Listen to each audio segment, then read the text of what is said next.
Check 1, 2. Go! Curious about real estate? Yes! Then you've come to the right place. Get the knowledge you need, get over the fear, and get started. This is the Michael Quarles Real Estate Show with your host, Michael Quarles.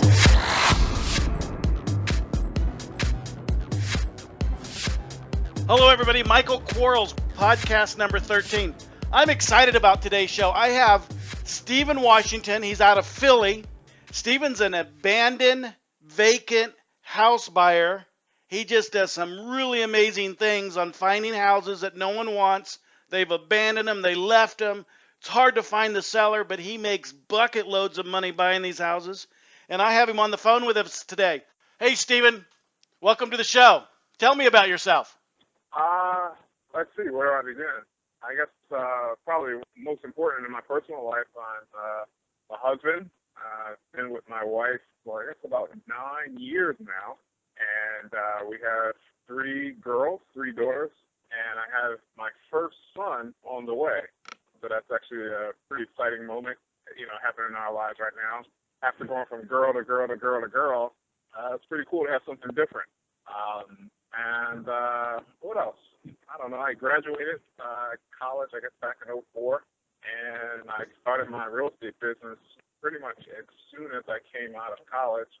Never did the whole 9-to-5 thing. And so you went to college, but didn't utilize what you went to college for? No, not at all. Not at all. I went to school for. I got a finance degree in business. And I mean, honestly, people ask me that from time to time. They say, "Oh, well, didn't that help?" And I don't know. I don't see where it helped at all. I mean, we study mainly corporate finance and all kinds of useless real world stuff. I mean, I guess maybe if you worked at corporate America, but when you're just dealing with general entrepreneurship and the kind of stuff that we do, I didn't find it to be much helpful at all. So it taught me a little professionalism, taught me how to maybe speak a little better, and do the whole corporate lingo, but that's about the extent of it. Did it, what was the income possibility after graduation, doing what you went to school for?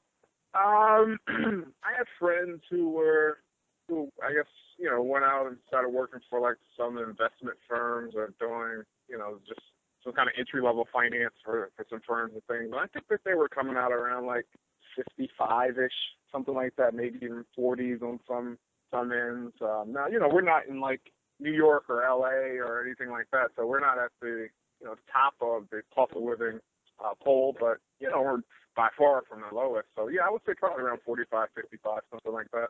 And what'd you earn in real estate your first year? I don't remember, but I want to say it was at least about 90. So you bettered what your education would have provided for you. Absolutely. And I was a whole lot happier. I had worked in corporate America. That's how I actually knew I didn't want to do it. While I was in school, I had an internship at a major pharmaceutical company, and I worked there for, I guess, a little under a year.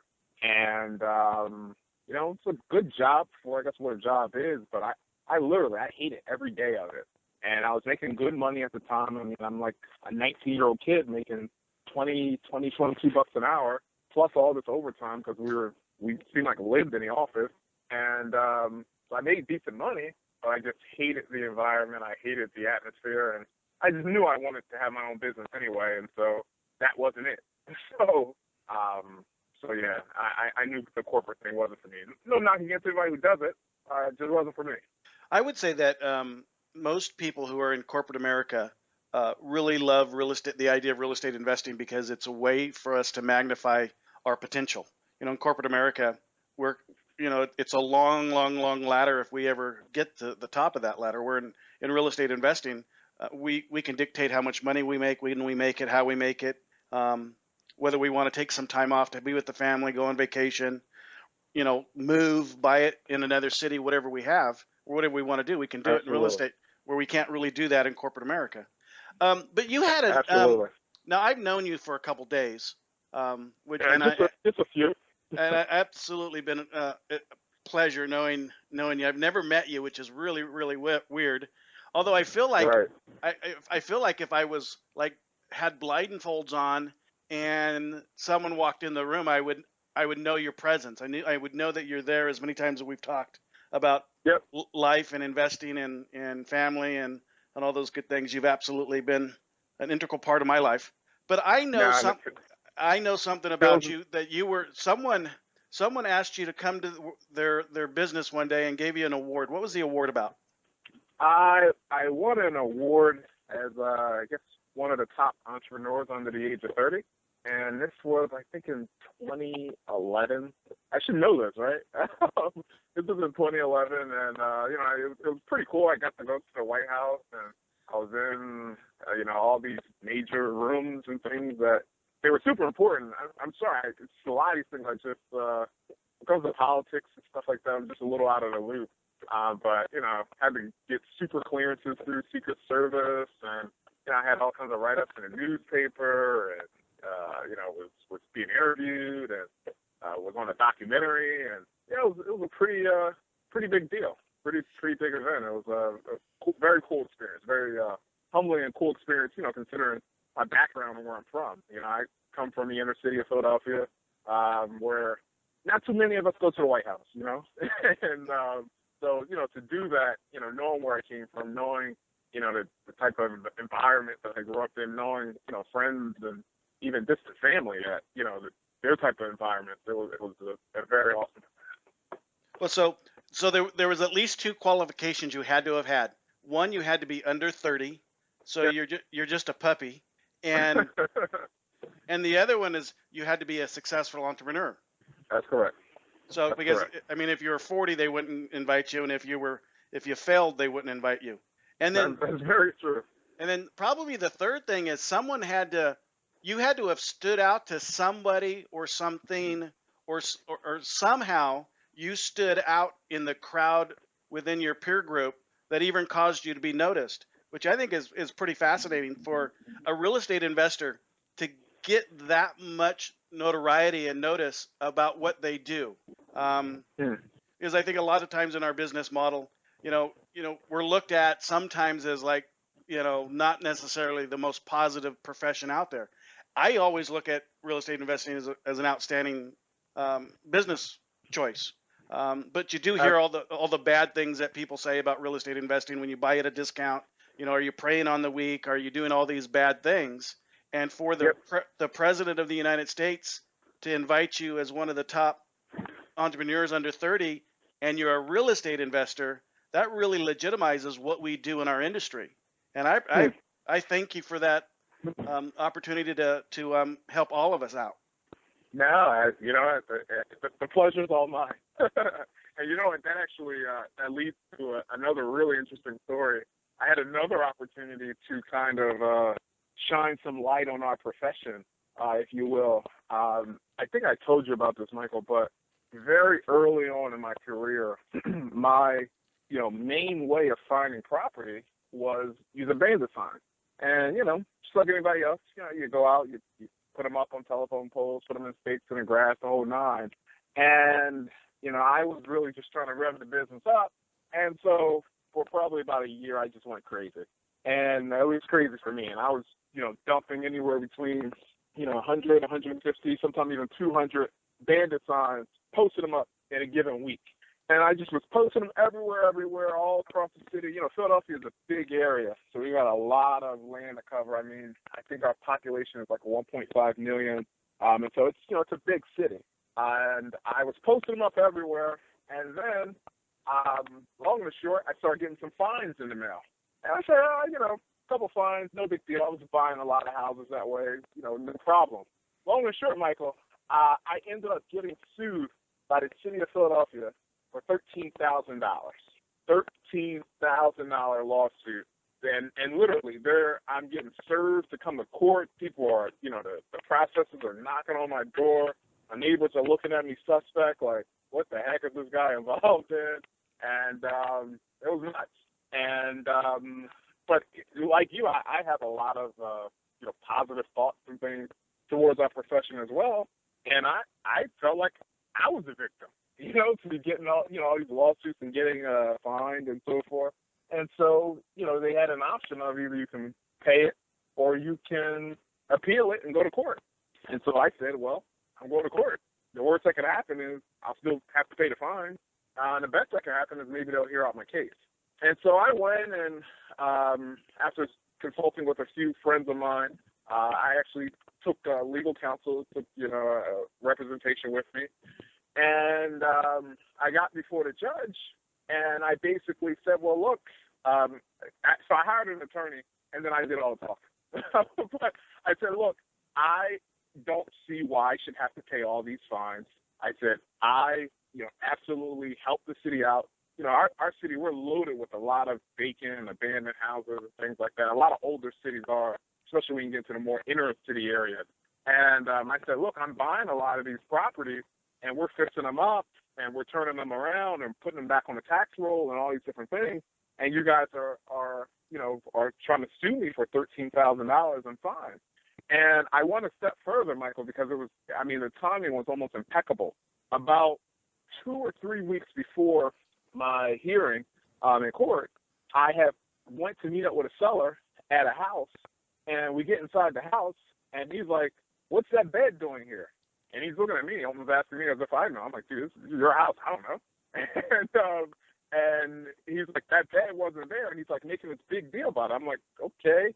And long and short, we hear some wrestling in the back room, and somebody basically runs out the building. And it was like, whoa, this is nuts. And I guess apparently it was like a squatter in there. And just for the sake of the podcast and not to talk forever, he had been the guy had left his house vacant for about 2 years. It was a family property. He moved to another state, just kind of left the place, planning to get back to it. And, time and circumstance didn't allow him to. And some of the locals from the area used the house as a drug house. And so he called the police. While I'm there, the police come, and long and short, they discover about, I think it was like 10 or 15 pounds of marijuana in the house. And, it's just like a big deal. The police are there. The guys who, I guess, apparently was using the house as a drug house, they were actually standing not too far off from the house. So I was very uncomfortable because I guess ultimately they want their drugs. And long and short, the police came, they confiscated the drugs, the seller came and boarded the house up, blah, yada, yada, yada. But at the end of the day, we ended up buying the property, or we ended up wholesaling the property. And our property is obviously no longer a drug house, and a family is living there, and it's back on a rent roll, and it's not a place used to, harbor drugs and crime and all those kind of things. And so I went to the judge, and I'm saying, look, here's the police report. This is a house that I just bought that somebody called me from, one of these horrible, horrible signs that you guys say I have. And I said, in addition to this, I showed him, what was it?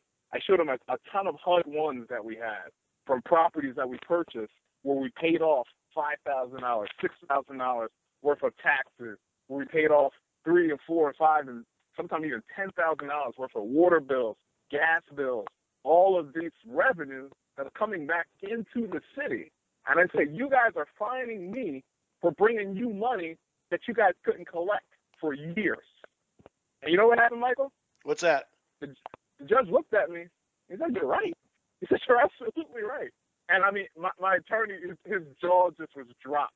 And I was actually a little shocked too. Like, I'm pretty good at a poker face nowadays. And so he said, you're absolutely right.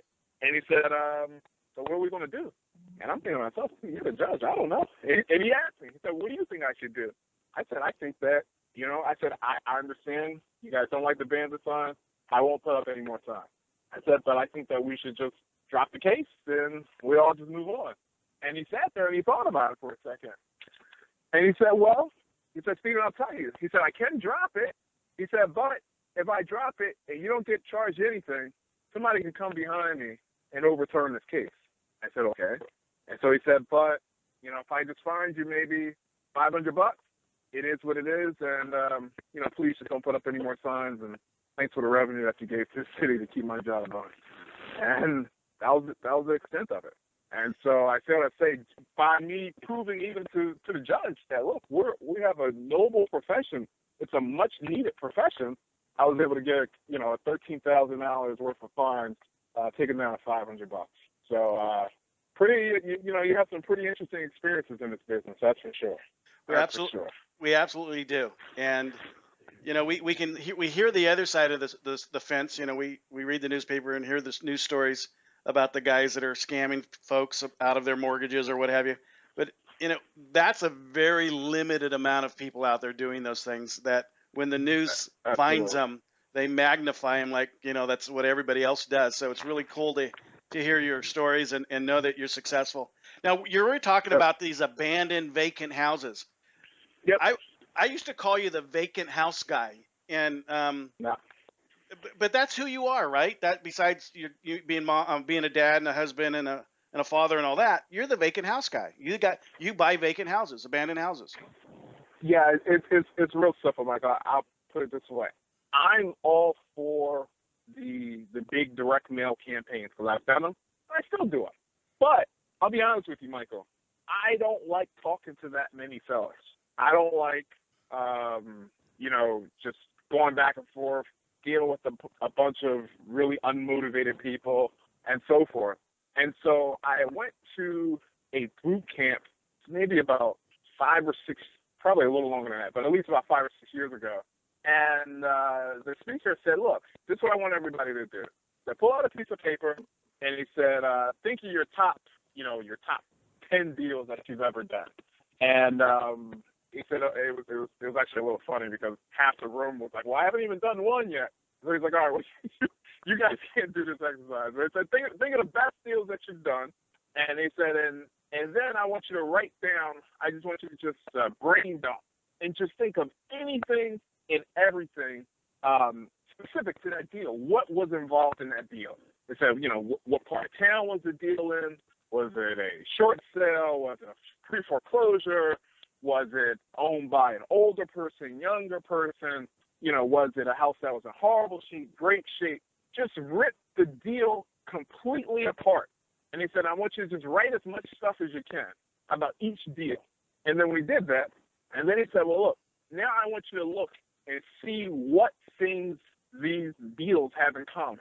He said, you got to look hard because you probably wrote a lot of stuff, but what things do all of these deals consecutively have in common? And for me, it was dead obvious. It was 3 things. The first was vacant. The second was it was an estate deal. And the third was that the property had back taxes on it.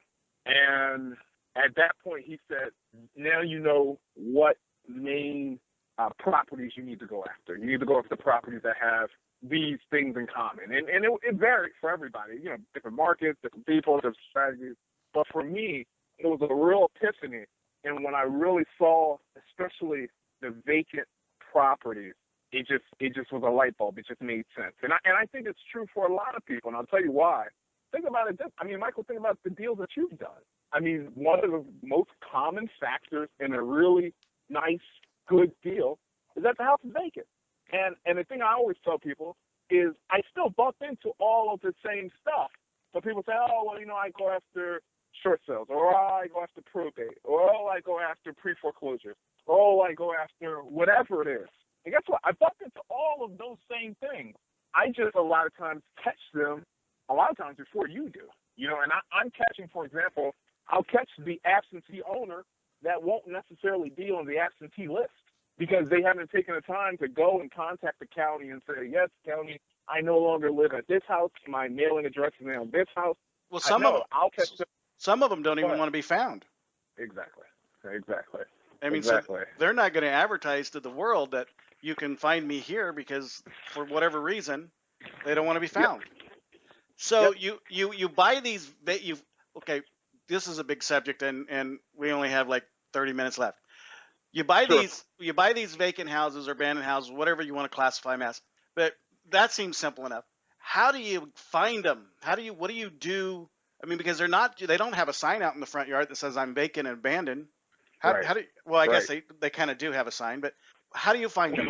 What's your first step if you were going to go dump yourself into a new city? What's your first thing that you would do to find an abandoned or vacant house? One of the main things that I like to look for is and see, every city is different. In Philadelphia, for example, we have a lot of what you call row houses or like townhouses. Or in other words, the houses are literally next door to each other. They're oftentimes like 16 and a half feet wide total width of the house, and then the next house is like a foot away. You know what I mean? And so it's nothing for a tenth of a mile to have thousands and thousands of houses because they're just really close together. I always tell people, kind of like the Huxtable, kind of like the Cosby Show, the way that those houses were set up, it's set up very similar. And so every city doesn't necessarily have that. However, there are parts of town in almost every city where there are just a lot of properties close together. And so that's the first thing that you want to do, because you want to cover, ultimately, all we need is a vacant house. We don't care if it's in the best part of town. We don't necessarily want to be in the worst part of town, but at least in an okay part of town. And we just want to be able to cover as much ground as possible. And so the first thing I would look for is an area where the houses are close together, as close as they can be for your area. The second thing that I do is you can scout the area, just literally on foot, or if the houses are a little bit spread out, in a car. And what am I looking for? I'm looking for signs of vacancy, such as overgrown lawn, such as, if we're in the winter season, we have the winter coming up. If you, in the northern states, not in California, but over here in like where I'm at, where it snows, if you see a house where the snow just isn't shoveled and it's 2 days after the snow has already hit the ground, then guess what?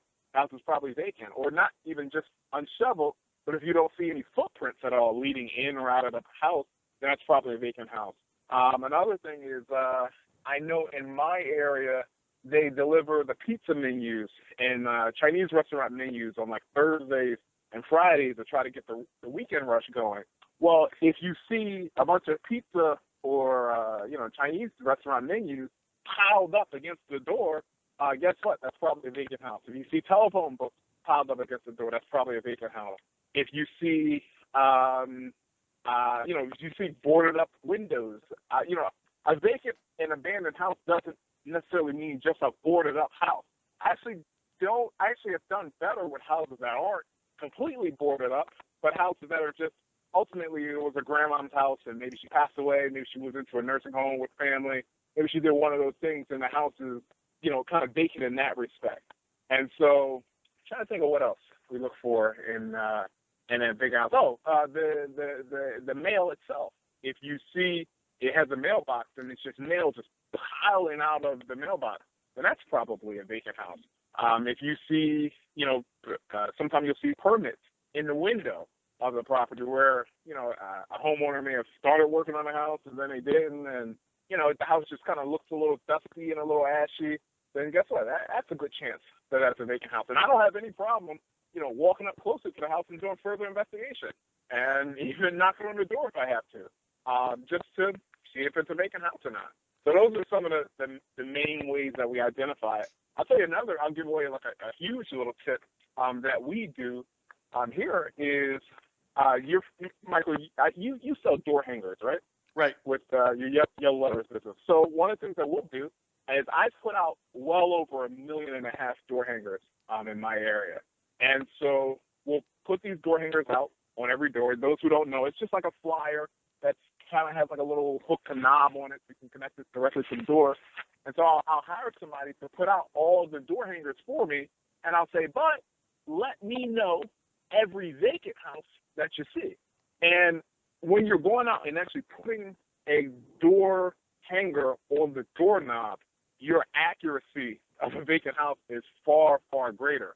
Why? Because sometimes the mail will just be piled up right in the door, or sometimes newspapers will be piled right in the door. And I'll never even see it even walking by the house. But I'm kind of getting a twofold, marketing strategy going on, because I'm actually putting door hangers on houses, so I'm getting calls from door hangers themselves. But then in addition to that, I'm also getting every single vacant that my door hanger is writing down as he's going out looking at the properties. And I'll pay him something for every vacant that he gives me. Not anything major, but something to encourage it. And I bought a lot of houses that way. Michael, you remember this house I told you, not the house I live in now, but my previous house, I bought through that exact same process. We put a door hanger on the house. My guy came back and said, hey, this is vacant. And he also said, hey, this is a really nice looking house. And we ended up buying a house for like 50 cents on the dollar. So a long answer to your question. So you find these, you realize you have a vacant property. Yep. What's your next step? Because, I could be jumping up and down on enjoy, but if I can never find the seller, all I did was find a house. So how do I, Correct. What's your next step? Part of that is we have like it's a hard question to just answer. Part of it is a proprietary process that we use there. I've trained even some of your recommendations from you, some of your guys on how we do it. But just to kind of give a snapshot of what I would do, just starting off, is I would first go to your property assessor's website and find out, or your tax assessor site rather, and find out who the property owner is, so you can first have your basis there. And then secondly, sometimes they will just give the forwarding address of the property owner. And so then at that point, you can send out a nice letter or a postcard or something like that, pretty general We Buy Houses postcard. Or I like to, when I kind of did all the hard work of, look, I know this is a vacant, I spent the time actually identifying this vacant property, I prefer to send like a more personalized letter. But ultimately just contacting them that way. That's one area. Second area is talking to the neighbors, because you can almost rest assured some neighbor knows something about the property. And so you can talk to the neighbor to the left, to the right, and, if you really want the property, you just got to keep knocking until somebody tells you something. Especially the more run down the house is, think about it. The neighbors, they don't want a vacant house on their block, especially if you're the next door neighbor. Imagine that. You're having a cookout or barbecue at your house, and you're trying to invite guests over, and you identify your house of, I'm next to the vacant one. I'm next to the one with all the overgrown lawn. You don't want to do that. So talking to the neighbors can be huge. And there's been times where I knocked on a neighbor's door or had one of my team members knock on a neighbor's door, and they call the owner right there on the phone. So that's one way. Another way is, while I'm actually at the property, why not just come prepared and have a pre-written letter that I can just fill in the address and leave right at the door, in a nice big envelope that I can, tape. We actually tape it to the front door, just to really try to get their attention, because I don't want to mix it in. If it's a vacant house, I don't want to mix in with, all the other electric and utility bills and, advertisements. I really want this person to see this. And then beyond that, if you don't get anywhere there, and this is kind of where you start getting deeper into, what we do here, is that's when you have to go into skip tracing. And, you can, there are independent companies out here that you can hire to do a skip trace search for you. But ultimately, the kind of next level is to really sign up with one of the big companies and kind of learn how to go through the process of tracing a property. Maybe I'm wrong, and correct me if I am. Sure. Or expound on it if I'm right. It's my understanding that some of the skip tracing companies don't accept everybody as a client. So how does, if you say skip tracing, someone's liable to Google somebody and try to sign up but not be able to sign up. What are the qualifications to be able to use a skip tracing company? Or are there? I can tell you my experience.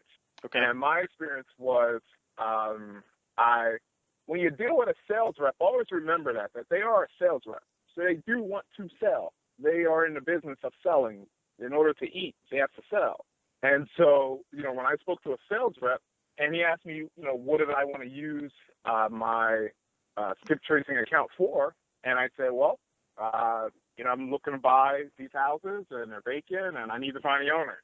And then he began to ask me questions like, well, is there anything else you do? Are you also in the landlording business and sometimes need to find tenants who might have skipped out on you and didn't pay the rent and you're trying to locate them to file a judgment against them or something to that effect? And I said, well, yeah, that works too. And he said, okay, well, we'll get you started. We'll get your account set up. And so I think if that kind of answered your question. Okay. Of how we go about it. And I have, for, like I said, I've trained several students, with this, and I have a sales rep at the company I use, and I just pass them right along, and Okay. they have no problem getting signed up. So for someone going through your coaching program, you could help them facilitate the services that they require or they need. Yeah, absolutely. Absolutely. Okay. Now, sometimes I think I know too much about what you do, so it's hard for me to ask the questions that maybe others want me to ask. Sure. But I know you do more than that. I mean, I know it doesn't stop at the skip tracer. Without divulging any of the proprietary stuff, how do you really find these folks? Because yeah, it's one thing to go, to get an idea where they may be, but how do you get them to call you back and say, "Oh, you want to buy that thing I don't want anymore"? Right. So we will be, very aggressive, especially for the houses that we really want. And another thing that I also say is before we go in depth with just a full-out research campaign, if you will, I also need to make sure that this property is going to be worthwhile at the end of the tunnel, if you will. And so, in other words, I'm checking, to see how much debt they have owed against the property. I'm checking their value against the property. Of course, I haven't seen the inside of the house, but Michael, in most cases, you can pretty much tell what's going on with the house just from the outside, just from the exterior. And so I'm making sure that this person definitely qualifies, definitely has equity, definitely, if I do have the opportunity to, speak with them and cut a deal with them, that there's a deal there to be cut. Because on the same token, there's a lot of vacant properties that are out here that the people have just left because, Bank of America or whatever bank it was got, scared the heck out of them with a pre-foreclosure situation, and they just left the house, and they're over encumbered, and they owe $100,000 on a house that's only worth $50,000, and I don't want to chase that person. I'm making sure that this person definitely does have enough equity and so forth, that it's worth the chase. So what does a qualified house look like to you? Ideally, a qualified house has zero mortgage on it, or very, very low. But ideally, I prefer a house that's just totally free and clear. Because at that point, the person, the way I always like to say it, and I know the free and clear list is a list that you work to in your business, Michael, ultimately the person has the capacity to sell you a house for $1. Not that they would, and they probably won't, but if they wanted to, they could. Versus, you may have a seller that's 100% motivated, but they don't even have the capacity to sell you a house at a deal. So I'm looking for houses ideally that are free and clear. I really like houses that are owned by dead people.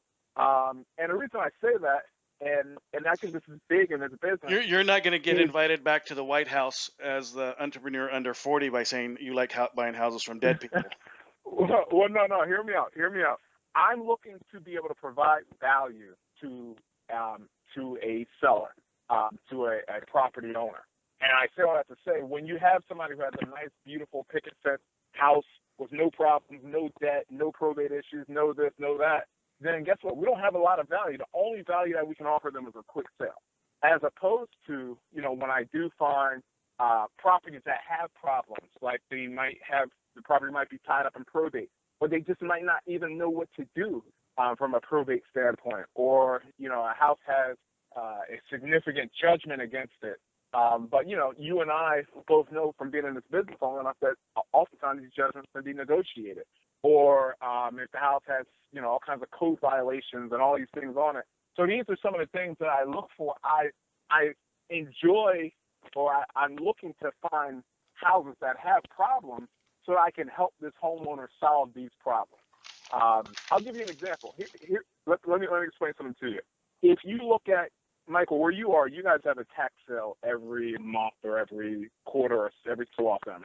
Okay, so whenever they do sell them, I'm going to tell you what a lot of those properties look like. A lot of those properties are properties that were unsettled or uneven started probate issues. They're properties that obviously the taxes are owed. They're properties that oftentimes need a little to a significant amount of repairs. These are all properties that have problems, and there, as you and I both know, Michael, there are a ton of sellers that have these problems that are simple to us. We say, well, look, the house needs work, sell it as is. Guess what? Some sellers just truly don't believe that they can even do that. They think that the house has to be pretty, they're embarrassed, or, you know, if it's a probate issue, they think that, you know, they have to find an attorney and pay them $5,000 and $6,000 just to get the estate open and all those different things. And just many of these things just are not true, but because of their lack of knowledge, they end up letting these properties go back to the county through tax sale, and they lose out completely. And so I still have to say I'm looking to be able to provide value, you know, to the sellers that I'm working with. And so equity is the first qualifier, and then after equity, ideally I'm looking for properties that have problems so that I can help solve these problems. Isn't that what an entrepreneur is? Is a problem solver. So Absolutely. in absence of problem, we don't have any value to really provide. You know, I wrote yesterday on a blog that we don't buy houses, we buy problems. And Absolutely. that's hard for a lot of people who want to be real estate investors to put their mind around. However, because they think they're buying houses, the house is like the byproduct. It's like, okay, but we're solving someone's problem. They have a problem. We're buying it. We're taking it over. We're taking control of the problem. We're fixing the problem. We're doing something with the problem that causes it not to be a problem anymore. And and you know, the house is the product, I guess. Absolutely. You know, I want to add one quick point to that. I bought one of the first houses I bought subject to. I purchased the property from a couple. They lived out of town. The house was in a decent area, and I later found out that they were also real estate investors and very successful. They were commercial real estate investors. You know, when I first approached them about purchasing their house, they're like, oh, well, maybe we can do some other deals together. And they're sending me over, you know, just introductions, packages on buying malls and strip malls and all kinds of shopping centers and so forth. And I'm like, dude, I don't have this kind of money. And long and short, to speed the story up, I ended up buying their house subject to, and I still own it to this day. They didn't need to sell it to me. They could have paid it off all cash. So being in our business doesn't mean you're in the business of buying properties from unknowledgeable people and taking advantage of grandmoms and all those kind of things. No, not at all. It just means that we're taking over somebody else's problem that they no longer want, and that's it.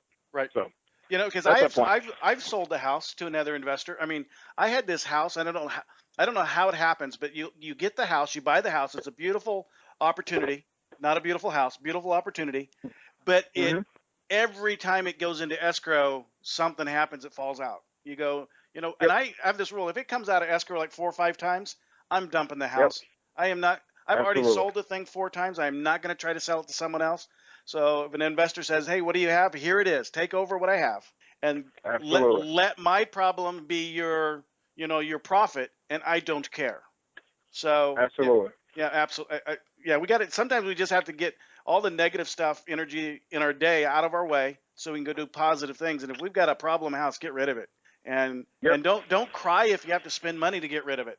I mean, I don't know a single investor who's bought over 100 houses who hasn't subsidized the sale of a house that they've bought because something that wasn't the way they thought it was going to be. So instead of crying about it and trying to make it work and trying to, sharpen your pencil, sell the thing, feed it a few $1,000s, whatever you have to feed, get rid of it so you can go on to the next one. And no big time investor is batting 1,000. It's real simple. Yeah, it's real simple. So we're talking in vacants, and one of the things that's hitting between my right brain and my left brain, and I'm confused. What's the difference between a vacant and an abandoned property? Good question. So vacant is just, I guess, would ultimately just refer to one. Somebody will argue that we're talking semantics, but in my opinion, vacant is just the occupancy status of a house. So it's just it's vacant. It could be a tenant just lived in a property on September 20th, and then they moved out on the 21st, and it doesn't get re-rented again until October 1. Well, guess what? Between that time frame, house is vacant. It's not distress. It's not falling down. It's not delinquent on debts and all kinds of things like that. It's just the occupancy status. If you were filling out an application, you have to check on vacant for the house. Abandoned, however, is different. Abandoned is the presence, in my opinion, the presence of those problems. The presence of, this house has been vacant for some time now, and, the pipes are freezing out over the winter, and the siding is hanging off the side of the house, and the weeds are becoming overgrown, and co-violations are being accumulated on the property, and the taxes aren't being paid, and that's an abandoned house to me, and that's where the opportunities come in that we're able to provide value to the homeowner. And why would, so I'm trying to think that here's the conversation, and I'm going to play the seller. Sure. Somehow you find me, I find you because you're trying to get me to find you. And and you're telling me I own this property over there on Smith Street. I've abandoned it. I don't want it. Maybe I didn't even know I inherited it, or whatever. Wouldn't I think I just won the lottery? Wouldn't I just go and like get all giddy and excited and hire a realtor and sell it for 100% on the dollar? Why would I sell it to you? What I try to do is, when I go in, I don't go in very strong with my interests, if that makes sense. And so, in other words, I'm not going in and saying, oh my gosh, you have such an amazing rehab potential property, property I can wholesale, make tons of money on, or what have you. I'm kind of going in with a very, just kind of curious undertone of, the tone of the conversation is kind of like, hey, I saw your property over there on Main Street. I just purchased a property around the corner. If that's true, if it's not true, you could just simply say, well, I was just looking at a property around the corner, and I'll probably name the street, and it, built some familiarity and some rapport with the seller. Because I'm like, oh yeah, I know Second Street. Yeah, I used to go to school over there, or what have you. I'm like, yeah, and every time I rode past your house right over there on Main, and I saw the weeds overgrown, and I talked to some of the neighbors and things like that, and they told me the place was empty, and I just thought I'd give you a call and at least let you know that we do buy property around here. If you guys are interested in selling it, I mean, if you're not, that's okay too. I mean, it's your house. You're welcome to do whatever you want with it. I'm kind of taking that angle. I'm just calling as just some Joe Blow guy that just so happened to see a house there. And what that does is that allows them to then be able to speak to me in kind of the same way. I'm like, well, yeah, we've had that house and we don't know what we're going to do. I mean, we had tenants in there and that didn't go right. And, my husband, he was in the middle of fixing up the house and then he got injured. And, so the house has kind of been sitting there. We haven't had the time to get back over there and blah, blah, blah. So that you actually bring up a very good point. The abandoned house business, if you will, is oftentimes a little bit slower of a process because the seller, when you do finally talk to them, they're not always super motivated to sell the house. If they wanted to sell the house, it wouldn't be abandoned. Correct. And so you kind of got to push some interest in that. And sometimes, I mean, it's kind of funny, but sometimes a part of building a relationship is just saying, well, you know what? Let me do this. Do you know if there's anything even owed on the property or anything like that? And they're like, yeah, well, I think we have, some back taxes owed, or I think we have some code violations, or just something to an ordinary investor. It'll take us 2 minutes to go on the website and pull it up. But I'll say to them, I say, well, this is what I'm going to do. Let me look it up. Let me, reach out to my contacts or, do some research and everything on it, see what's going on with it. And I'll give you a call back in a couple of days and at least let you know. And, you at that time, between now and then, maybe you can talk it over with your husband. Because I am a serious investor. We're what we like to call like cash buyers, so we don't have to go out and get a bank and approvals and inspections and appraisals. We don't have to do any of those things. I'll be honest with you, Sally.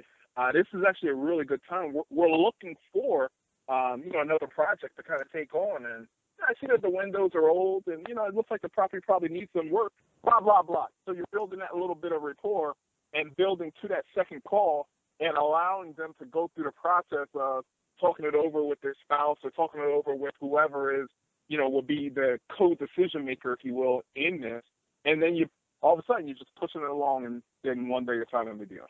And one of the things I heard you say over and over in the way you said it was, you're not building the dollar in the mind of the seller, you're building a penny in the mind of the seller. Because when you start degrading what they actually have by, I'll find out if there's some code violations, I'll find out if there's taxes, those windows look pretty bad, like they need to be replaced. Rather than some people, because we're raised this way, we don't ever want to put somebody's property or person down. So we're not going to say your baby's ugly. Well, in sometimes in negotiation and when you're talking to sellers, you kind of have to convey the house is ugly in a way that causes. You have to let them tell you it's ugly. Right. Right. Yeah, but you have to completely prepare them to say there's nothing else they can say, but yeah, it's ugly. Right. So, when you buy these abandoned vacant houses and you find them and you negotiate them and you get them under contract, what do you do with them? I'm doing what you hate me doing. I'm wholesaling the properties. I'm assigning them. But hold on. I'm actually not really wholesaling them. I'm just assigning them. It's not. There is a difference. Wholesaling usually does involve assigning a deal, but it also indicates that you're selling a property below its current value. And in most cases, I am assigning the transaction, but I'm assigning it usually for 90 to maybe about 100% of its current as-is value. So you're wholesaling your assignment. So you're selling your contract for the value of the property in its current condition, or within 10 or 15% of the value of the property. Exactly. My goal is real simple. I want to sell my houses for whatever the banks are selling their REOs for. Okay. It's real simple. Okay. As opposed to, and oftentimes for my area, because a lot of these houses do need, significant $20, $25, $30 plus $1,000 worth of repair work. So oftentimes they do cross into like that MAO formula that, a lot of us all work under, but sometimes they don't. And, my goal again is to get to about 90 to 100% of the as-is value of the property, and that value is usually revolves around with the REOs, the Fannie Mae's and the HUDs and stuff like that for. So you're not going to Home Depot every morning at 6:30 buying paintbrushes and paint and 2x4s and light switches and all that stuff. No, I think that's just another business. I've done that. I've rehabbed a lot of houses, but it's just not my gifting. I work. My personality works amazing with sellers, or training my team to be able to talk to the sellers.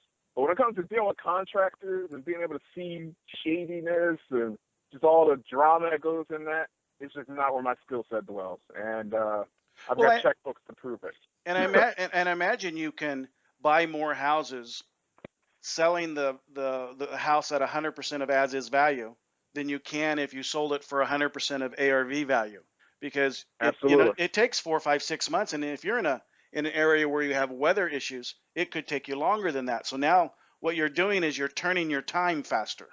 Absolutely. And if you equate time as money, then your dollars are producing more dollars much quicker. So I get all that. I get all that. I hinted at earlier the word coaching, and I want to ask two things. And the first one I want to ask is, tell me about your coaching program. And I wouldn't have you on the call or the podcast if I didn't think you were an honorable person and respect the heck out of you. But no one else knows you besides me that's probably listening. So tell them why you. What do you have to offer? What do you do? And how can what you do impact what they're doing? Maybe they're an existing real estate investor or a brand new real estate investor. Why is your niche an important niche for people to learn how to do? Right. Well, for me, coaching actually isn't a big part of what I do.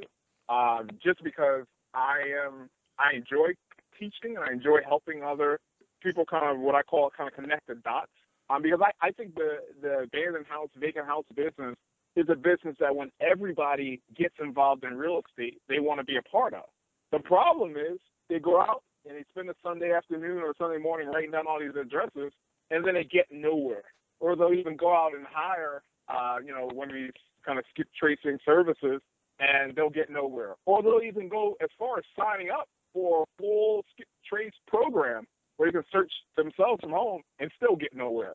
And so I enjoy helping people connect the dots because it's there and it's available. It's just a matter of making sense of all the information that you can gather. And so, but for me, as I told you, I've got 3 kids and 1 on the way, and my time is only so stretchable, if you will. And so I do the coaching and consulting, if you will, on a very, very part-time basis, because I'm still out here in the trenches making money flipping houses. And I enjoy that, and I make, I think, better money. I make, significantly better money flipping a house than I do working with a student. I work with a student because I actually do enjoy it. There's 24 hours to a day, right? Absolutely. Oh. Absolutely. And so, I say all that to say, I think for somebody who wants to be able to not just see a house, a vacant property, and always wish to goodness that you could find the seller, or even if you were able to find the seller, not knowing what to say, how to deal with the probate issues, how to deal with the this and that and so forth. Those are the type of people who I help. And my students, they're hands down, they're successful with it. Those who follow my system, follow my strategies, I mean, they absolutely experience success with it in all different markets. I have, a student out in Pittsburgh right now. I have been in Pittsburgh. I was going to say I've never been in Pittsburgh. We've never met face to face. We've done all of our consulting, if you will, just right over the phone, right over Skype and so forth. And he's out there buying properties. I have another student in Utah, and he came out and visited me here in Philadelphia.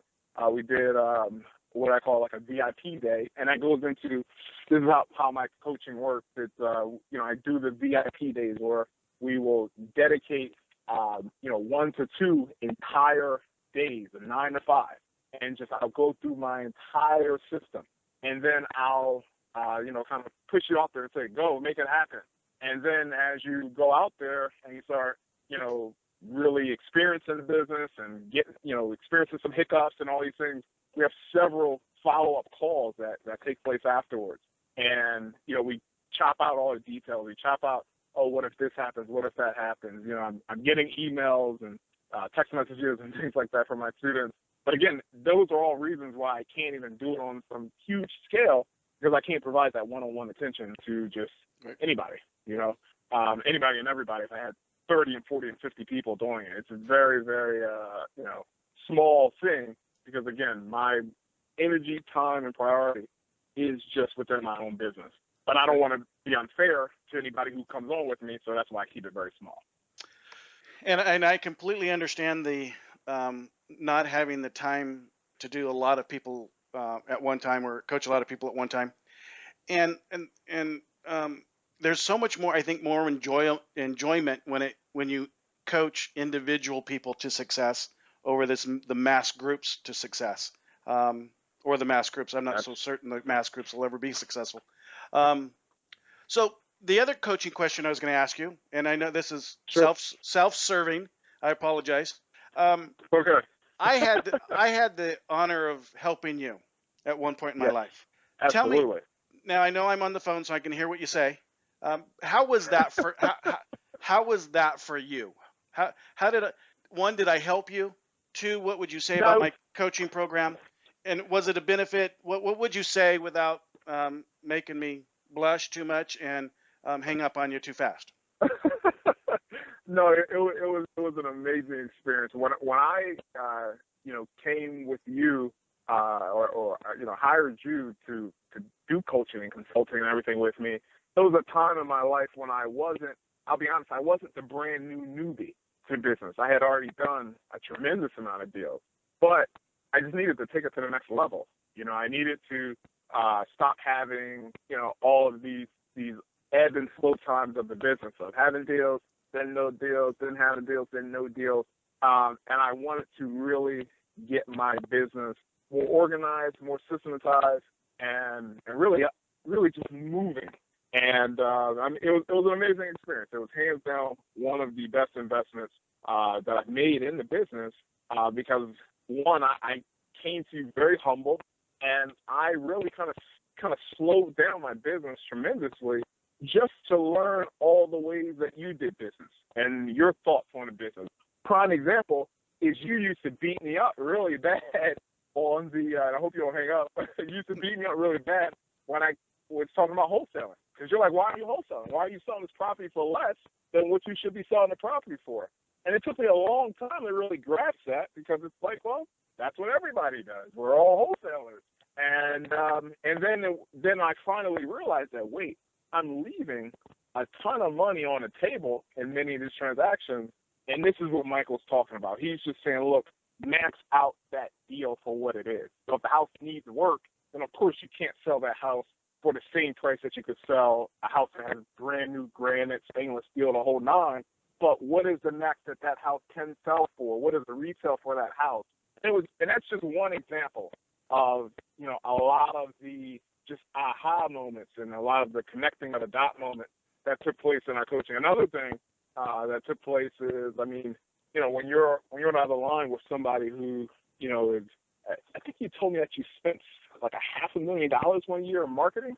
Did I remember that correctly? $600,000 1 year in marketing. I thought it was $600,000. I thought for sure that's what it was. I mean, it really starts to make you kind of think twice on having a low marketing budget, and really it was. I remember telling my mother actually about when we were in coaching. I said I felt like I was coaching with like Robert Kiyosaki or just one of these huge, Donald Trump gurus of the business who's been there, done that, doing that, and I have no idea how he's able to just take the time to do this with me.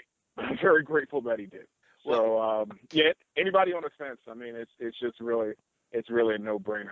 I've made more mistakes that have cost me way more than any, coaching or consulting, will cost me. And so it's always cheaper to pay up front, to have somebody who you can call or email or text or whatever and help you kind of, get through the issues of the business. Right.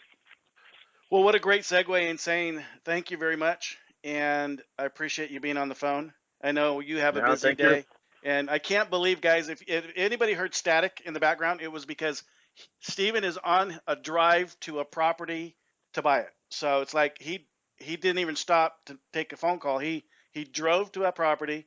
Maybe on another call, Steve, you can tell us about the property and what you did and how much you made on it. But I'm sitting in front of it right now.